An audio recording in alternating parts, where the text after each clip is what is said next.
ఇప్పుడే జీ5 app download చేయండి. చూడండి మీ ఫేవరెట్ టీవీ షోస్ ఎప్పుడైనా ఎక్కడైనా.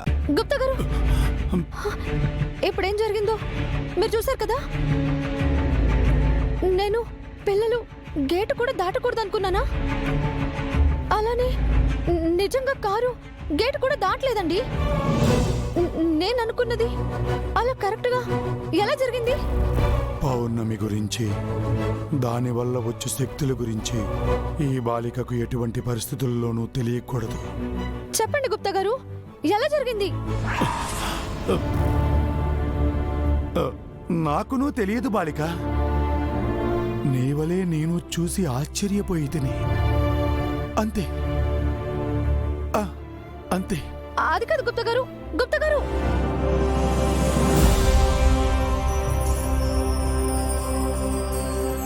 లేదు లేదు, పౌర్ణమి రోజు నాకేవో శక్తులు రాబోతున్నాయి.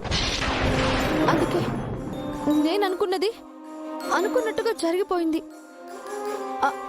అసలు నాకు రాబోతున్న శక్తులేంటి?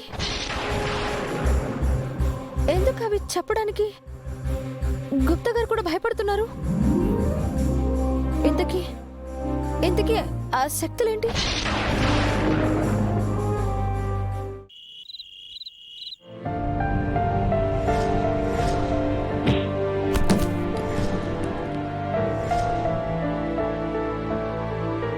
ఆ ఇంటి కన్నీళ్లు తుడవడం కోసం నీ రక్తాన్ని కళ్ళ చూసావా అమ్మా? ఎక్కడ పిల్లలు ఆయనకి దూరం అయిపోతారన్న భయంతో అలా చేశానన్నా. ఆ పిల్లల కోసం నన్ను నేను గాయపరుచుకునే అంత ప్రేమ ఉందని నాకు కూడా ఇవాళే తెలిసింది. మిస్ అమ్మా, అయినా ఆ ప్రిన్సిపల్ మేడం ఉన్నట్టుండి ఎందుకు సమ్మర్ క్యాంప్ క్యాన్సిల్ అని చెప్పింది? ఎందుకు పిల్లల్ని వెనక్కి పంపేసింది? నాకేం అర్థం కావట్లేదు మిస్ అమ్మా. నాకు కూడా అదే అర్థం కావట్లేదు. ఎవరో చెప్తే చేసినట్టు అనిపిస్తుంది. ఆ మనోహరి ఇన్ని తప్పులు ఘోరాలు చేస్తుంటే పైనున్న ఆ మహాతల్లి చూస్తూ ఊరుకుంటుందా? తన బిడ్డల్ని తనే కాపాడుకుంటుంది.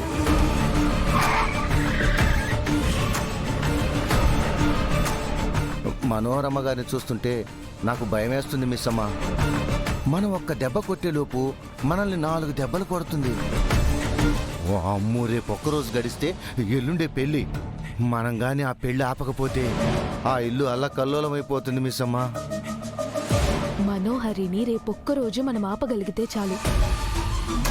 మనోహరి పిల్లల జోలికి కానీ పెద్దవాళ్ల జోలికి కానీ రేపొక్కరోజు రాకుండా చూస్తే మనోహరిని ఎలా ఆపాలో మనం ఆలోచించుకోవడానికి కానీ ప్లాన్ చేసుకోవడానికి కానీ టైం ఉంటుంది.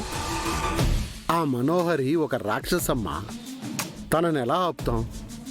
మనం వేసే ప్రతి అడుగును పసిగట్టి 2 అడుగులు ముందుకేస్తుంది. అందుకే నాన్న, ఈసారి మనం వేయబోయే ఎత్తు మనోహరి కలలో కూడా ఊహించదు. అయితే ప్లాన్తోనే వచ్చావన్నమాట. చెప్పు మిస్ అమ్మా.